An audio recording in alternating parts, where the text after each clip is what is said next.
Olá, pessoal. Sejam bem-vindos ao canal Bigaia.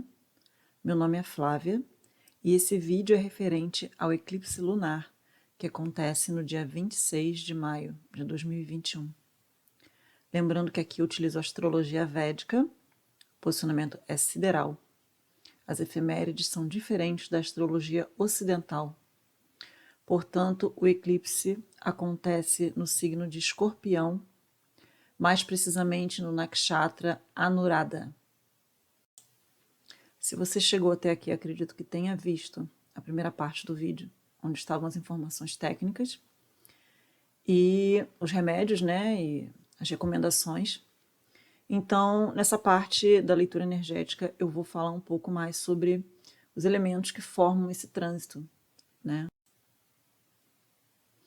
Então, para quem não sabe, os eclipses eles são formados pela conjunção do Sol e a Lua com os nodos Sul e Norte, que na astrologia védica nós chamamos de Rahu e Ketu.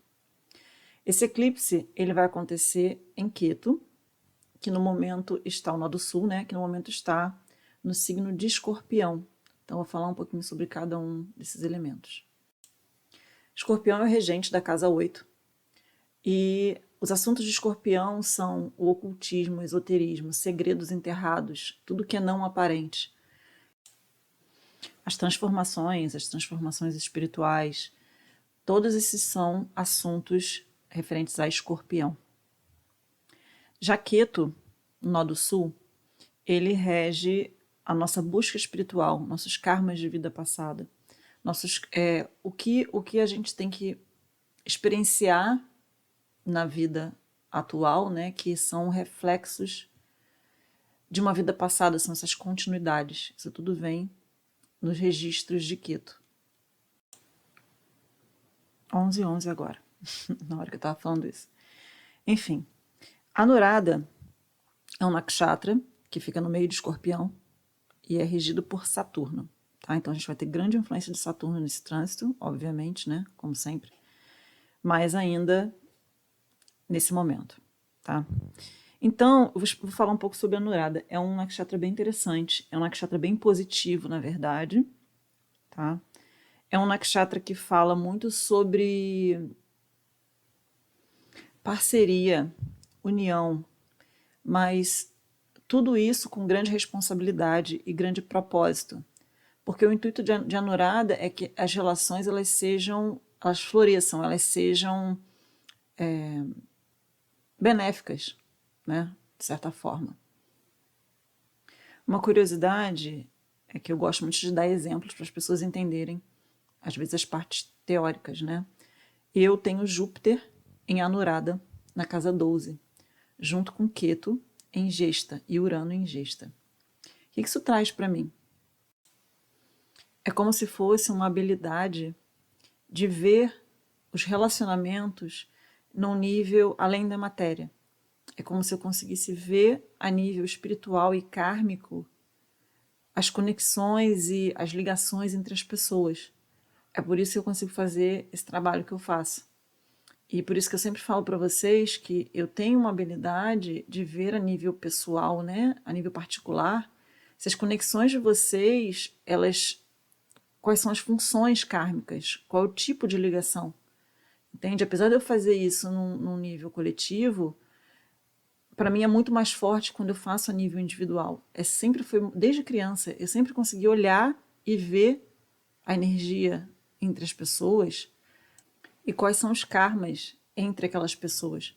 Talvez tenha sido por isso que eu fui privada de experienciar relacionamentos tóxicos e confusos. É como se eu soubesse, né? Desde sempre. Essa pessoa sim, essa pessoa não. E para mim estava sempre muito claro, era algo inexplicável. Era como se eu tivesse uma maturidade, sabe, emocional, de como eu ia me relacionar desde que eu nasci. E isso é trazido pela minha conjunção na casa 12, que é de onde vem nossa espiritualidade, né, da casa 12, de Ketu, né, e Júpiter, que é em Anuradha. Então, a Anuradha tem muito essa força, né, de relacionamento, de como a gente se relaciona com um propósito maior. Uma outra referência interessante sobre a Anuradha é que o símbolo é a flor de lótus. Eu até demorei um pouco a gravar, na verdade era para ter gravado antes, mas tinha algo me dizendo assim, espera, espera, espera. Era como se eu tivesse que ver alguma coisa que me trouxesse essa ligação que eu vou fazer aqui agora. Eu tive até que anotar, eu raramente anoto, né? Então, eu tive que anotar esse insight, porque foram insights bem picotados, mas que tem uma lógica bem interessante para trazer para vocês nesse momento. Vocês sabem que a flor de lótus nasce nos pântanos, né? No lodo, na lama. E ainda assim é uma flor extremamente bela, ela se sobressai, né? Ela nasce num ambiente hostil e ela ainda assim ela consegue ser extremamente bela. É engraçado, né, usar a palavra hostil, parece até que nasceu no meio da guerra, mas teoricamente é, né, porque no mundo das plantas, você nascer no lodo é realmente difícil, é hostil. Mas uma informação interessante que me veio foi que no fim do ciclo de vida, né, isso eu não sabia, ela submerge, ela volta para a lama, tá? Isso é extremamente interessante. E ela reinicia o processo. Eu não sei exatamente como isso ocorre, mas me pareceu bem significativo para a gente usar como simbolismo, né, para entender esse trânsito todo. Não sei se vocês se lembram, talvez quem chegou aqui agora não vai saber o que eu estou falando, mas eu acho que quem acompanha vai lembrar o que eu tenho dito sobre a falsa sensação de despertar, né? Sobre a gente ter a ilusão de estar desperto, de estar no final dos nossos ciclos de transformação, da gente estar super adiantado na espiritualidade, mas isso na verdade é ilusão. A gente troca uma ilusão por outra ilusão e a gente na verdade não sai da ilusão. A gente troca uma caixa por outra caixa, né? É a caixa do não espiritual para a caixa do espiritual, só que a caixa do espiritual não tem, entendeu? É uma caixa, ainda assim. Então eu acredito que de maneira coletiva esse eclipse ele vai trazer um novo despertar de consciência, tá? Ele vai trazer uma nova luz para o que ainda está na escuridão, porque isso é um processo, né? Não existe uma forma de se despertar de uma vez, então por isso que se chama processo. Então eu acho que vai ter uma nova abertura de consciência, uma nova oportunidade, talvez, né, da gente olhar o que a gente não está conseguindo ver, porque vai ter luz ali em cima. Muitas vezes isso é um processo doloroso para quem ainda rejeita, né, determinadas verdades, para quem ainda está com dificuldade de entender a responsabilidade na própria jornada, ainda está olhando para fora, culpando quem está fora, culpando as circunstâncias externas.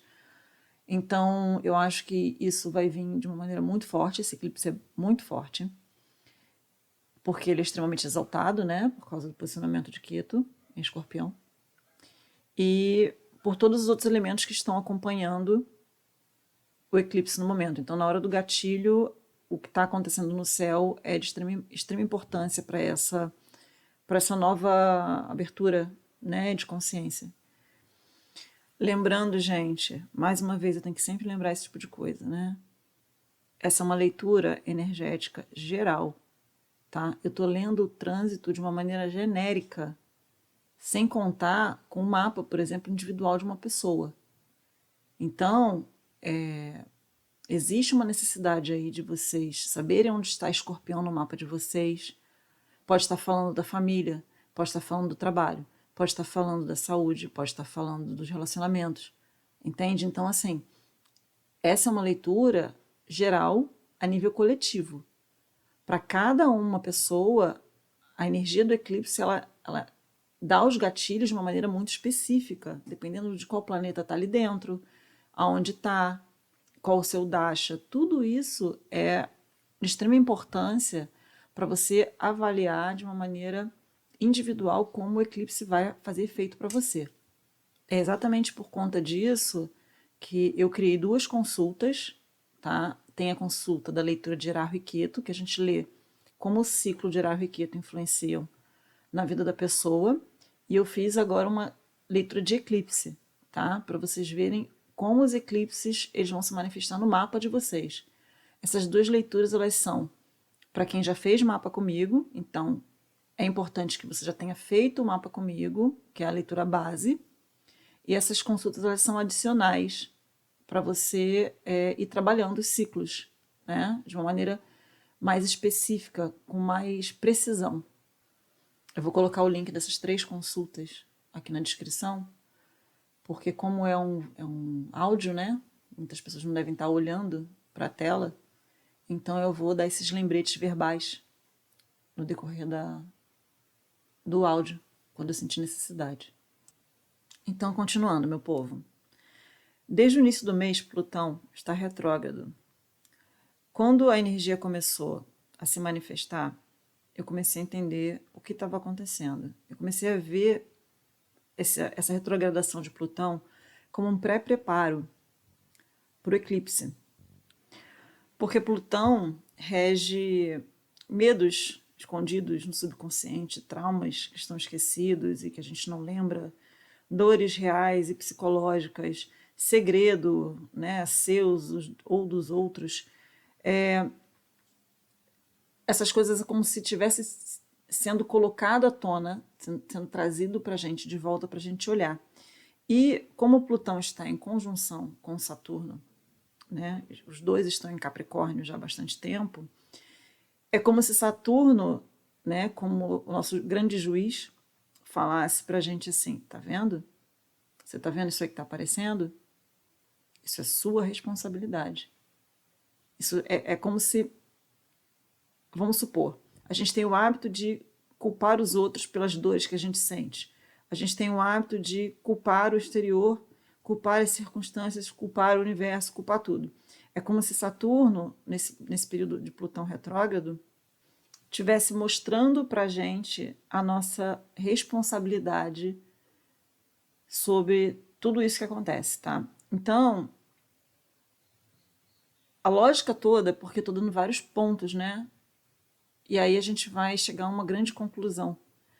É que a energia de Anurada, ela talvez vai trazer pra gente, né, essa luz, essa escuridão, onde a gente vai começar a ver a nossa responsabilidade, que é o que Saturno está tentando avisar, que é o que Plutão está tentando avisar. Então, assim, Saturno ficou retrógrado também agora. Isso vai ser um puxão de orelha a mais nas nossas responsabilidades, tá? Num sentido de que foi muito curioso eu ter tido o instinto de fazer essas leituras canalizadas um pouco antes do eclipse, e para mim só foi fazer sentido depois, quando eu fui vendo o feedback das pessoas. Então, é como se eu visse que muita gente ainda vive numa grande ilusão dentro da própria jornada. E às vezes não é culpa da pessoa. Às vezes está proposto para a pessoa estar numa ilusão por um período, né, para que ela consiga resolver determinadas coisas, determinados assuntos internos e que são trazidos para a superfície em formato dessas conexões complexas, né? Na verdade, o outro não existe. O outro ele vem para você ter uma manifestação material de um espelho das coisas que você precisa resolver internamente. Porque, por outro lado, Vênus está com o Sol em conjunção com Rahu, que é do outro lado do eclipse. Tá? Isso também tem uma grande influência na forma como a gente se relaciona, na forma como a gente deseja manifestar a matéria, que são os assuntos de Vênus. Então, é muito curioso que a cobrança toda, eu acho que esse clipe vai trazer para a gente, é em cima dos relacionamentos.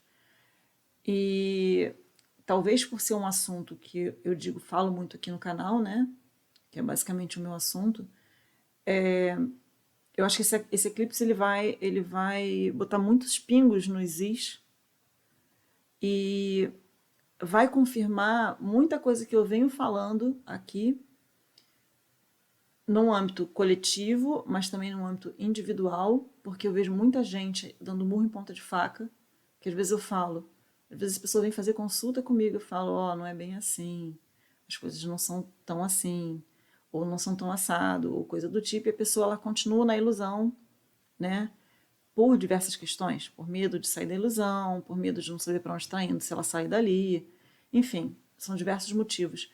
Então é como se esse trânsito agora, a pessoa não tivesse escapatória. A verdade vai aparecer, tá? Porque como é de interesse do universo que as coisas se ajustem, quando a pessoa ela fica muito empacada no próprio processo, né? Porque ela acredita, não, ela vai acreditar que eu estou super adiantada no meu processo. Mas a gente não consegue mentir para o universo. A gente mente para a gente acredita, não, estou super adiantada. Mas o universo tem interesse. Então o que às vezes o universo faz? Traz essas torres, né? Esses choques de realidade para a gente dar essa acordada. Então, gente, os benefícios desse eclipse, eles vão vir para quem está aberto a se deixar transformar por esse trânsito. Nesse momento, a nossa energia Yin, ela vai ser imprescindível. Por quê? Porque se a gente se deixar passar por um trânsito como esse na energia Yang, a gente vai criar mais bloqueio, a gente vai criar mais barreira e pode ser ainda mais doloroso e mais sofrido.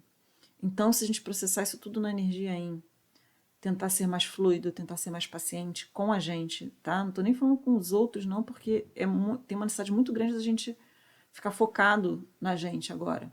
Então, assim, da gente ter paciência com a gente, como a gente está lidando com as mudanças, como a gente está lidando com a nossa jornada. Essas coisas que vão aparecer, né? Essa responsabilidade, essa pode trazer muita culpa. Então, é muito importante a gente ter a energia de perdão com a gente mesmo, da gente talvez assumindo essa responsabilidade, a gente tentar consertar o que der para consertar, o que não dá para consertar, a gente emanar uma energia de perdão, porque ainda tem algo mais truqueiro que vai vir um pouco depois, isso porque eu tô lendo só a energia do primeiro eclipse, porque no dia 10 de junho a gente tem outro eclipse, que é outro gatilho, tá? Então eu não comecei nem a ler esse. Então a gente vai ter 15 dias aí bem intensos para lidar com essas questões desse trânsito especificamente.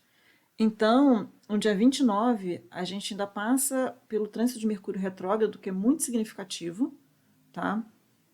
Ele tem bastante influência na nossa vida material. E como o Mercúrio vai ficar retrógrado em Gêmeos, que rege, né, que é o planeta regente, e tem uma forte influência na nossa comunicação, a gente pode passar por esse trânsito, sentir todas essas mudanças, a gente pode processar da maneira mais clara possível e a gente aceitar, ter essa aceitação, né, da responsabilidade, do que está mudando, do que eu tenho que deixar ir. E a gente pode tentar, talvez, comunicar isso exteriormente, de uma forma talvez agressiva, porque Marte também está em Gêmeos, tá? Marte em Gêmeos, ele traz para a gente uma comunicação agressiva. Mercúrio retrógrado também não facilita nesse ponto. Então, a gente pode ter necessidade, depois que a gente estiver se sentindo, é o que eu falo, que a gente vai se sentir vencedor, né? Quem passar por esse processo. Se sentir vencedor e querer exteriorizar, comunicar essa mudança, comunicar essa transformação. E aí o que pode acontecer? Essa comunicação, na verdade, ela é o seu ego. Olha que truqueiragem. Ela é o seu ego querendo facilitar o seu processo, no sentido de que, se eu comunicar essa mudança, se eu comunicar essa alteração, o outro, o exterior, terá que se adaptar a mim. Se o exterior e o outro se adaptarem a mim, eu faço metade do trabalho, porque a outra metade é feita pelo exterior. Pronto, volte 80 casas. Conseguiram perceber a truqueiragem? Porque a partir do momento que você comunica essa alteração, você está validando o exterior. Você continua validando o exterior. Tá? É um trânsito muito truqueiro. Quando eu cheguei a essa conclusão, eu falo assim, mano, o universo é sensacional. A gente que é burro. A gente que é burro. A gente não consegue perceber, porque é muito sutil. Entendeu? Da mesma forma que eles querem ajudar a gente a progredir, eles também dão testes para ver se a gente está realmente indo ou se a gente está na ilusão ainda. Então é aquela coisa assim, ah, então agora eu sou um ser espiritual, eu sou um ser de luz. Deixa eu avisar aqui em casa para as pessoas, para elas se adaptarem a isso. Então, gente, agora eu sou um ser de luz, tá? Vocês precisam se adaptar a isso, né? E aí a gente vai viver em plenitude, em harmonia. Cara, tipo, não, né? É exatamente, o processo é seu. Você tem que lidar com o exterior. Se o exterior é hostil em relação à sua espiritualidade, e você está vivendo ali, você encarnou ali, tem uma função, entende? Quando você tenta mudar o exterior, você não entendeu nada do processo. E é por isso que a retrogradação de Saturno acontecendo em Shravana Nakshatra, eu falo muito de Shravana Nakshatra, é um nakshatra muito importante no processo espiritual, porque ele pede que a gente silencie a mente, que a gente seja muito mais telespectador, né, da nossa própria jornada, que a gente aprenda a ouvir o exterior sem, sem julgamento, tá? Da gente ouvir a nossa própria vida, a gente ouvir a nossa própria voz internamente, para que a gente tire as melhores conclusões sobre a gente mesmo. Então, apesar de ter muita truqueiragem nesse trânsito, ele é muito perfeito, ele é extremamente coerente, tá? Então, é como se a gente tivesse que olhar com quase que num microscópio o nosso papel na nossa própria vida. É basicamente isso, tá? De uma maneira como se talvez a gente não tenha olhado antes, de uma maneira como se a gente talvez não tivesse visto com clareza suficiente, tá? É como se vai ter mais luz em cima, vai ter mais foco em cima do ator principal, que é você. Então, assim, uma outra coisa que pode vir também, como a Lua rege a nossa mente, né, as nossas emoções e a nossa psique, e a Lua em Escorpião é naturalmente debilitada, no âmbito mais físico, né, mais material, a gente pode sentir talvez muita ansiedade, pensamento acelerado, negatividade por causa de Plutão. Assim, uma coisa que é muito curioso, que muita gente tem falado assim, cara, que vontade de morrer. Aí eu falo, gente, normal, tá todo mundo com vontade de morrer. Todo mundo tá, por causa do Plutão, gente. Até eu às vezes fico assim, gente, por que eu não vim embora logo daqui? Pelo amor de Deus. Aí eu lembro que Plutão tá retrógrado. Então, assim, é muito curioso que eu já de gente que me fala, cara, por que eu tô com vontade de morrer? Calma, gente. É só a energia de Plutão, tá? Então, assim, aí traz essa tristeza profunda, uma letargia, insônia, tá? E aí, por causa da questão de Marte, tá em Gêmeos, a gente pode ficar com muita raiva, agressividade verbal, para algumas pessoas, dependendo de onde está, né? E como os planetas estão posicionados no mapa. Às vezes até física. Então, assim, gente, cuidado, tá? Com os impulsos, com a raiva. É por isso que Shravana fala pra gente parar, meditar, respirar, passa um tempo sozinho, organiza a mente, porque os eclipses, eles, como eles querem que a gente resolva determinadas coisas, eles trazem às vezes, né, o Rahu ele manifesta na realidade coisas bem extremas, então assim, estresses, problemas, coisas de difícil resolução, também outros sintomas físicos, né, que aí é sintoma de ascensão, muita dor de cabeça, ouvido apitando, tonteira. Então, uma coisa que assim é imprescindível: estado de presença, meditação, exercício leve. Até nessa hora, até o exercício tem que ser in, tá, gente? Eu sei porque eu faço musculação e faço remada, faço umas coisas bem yang. E essa semana, por exemplo, eu já vou fazer yoga, vou, sabe, fazer coisas bem light para poder ter uma circulação, até a circulação sanguínea ficar um pouco mais leve, sabe? Então, alimentação saudável, muita água, tá? E aquela coisa, tentar não se estressar, tentar não validar o que não te pertence, porque a gente tem mania de querer validar tudo na matéria, até coisas que a gente não são da nossa alçada, a gente valida, a gente dá atenção.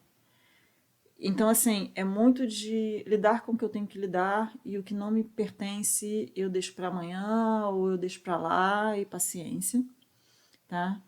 Porque é o que eu falo, até a carga que você vai receber externa é de sua responsabilidade. Tem coisas que você não vai conseguir evitar, que vai ter que vir porque faz parte do seu ciclo, do seu processo. Mas o que você puder evitar, o que você pode controlar, aí é sua responsabilidade. Então é isso, meu povo. Espero ter ajudado vocês. Muita clareza nessa hora, tá? Muito discernimento, muita força aí. A gente não tá aqui para passar por nada que a gente não aguente. Acho que a gente tem que ter sempre isso em mente. Apesar de ser difícil, acreditar que a gente se alistou para estar aqui e a gente fez isso porque a gente sabia que a gente podia aguentar, ajuda a gente a ter mais força, né? Então, considerem fazer um mapa védico de vocês, tá? Se vocês tiverem dúvidas sobre como é, o que é, não só podem me mandar um e-mail, não adianta me mandar mensagem no Instagram, nem no Facebook, porque eu não vejo. Se eu vi de alguém, foi sorte, sempre por e-mail. E vocês também podem ver os depoimentos das pessoas que já fizeram, que pode ajudar também, né? Vocês verem o tipo de transformação que causa. E é isso, gente. Então, estamos por aqui. A gente se vê em breve. Um beijo grande.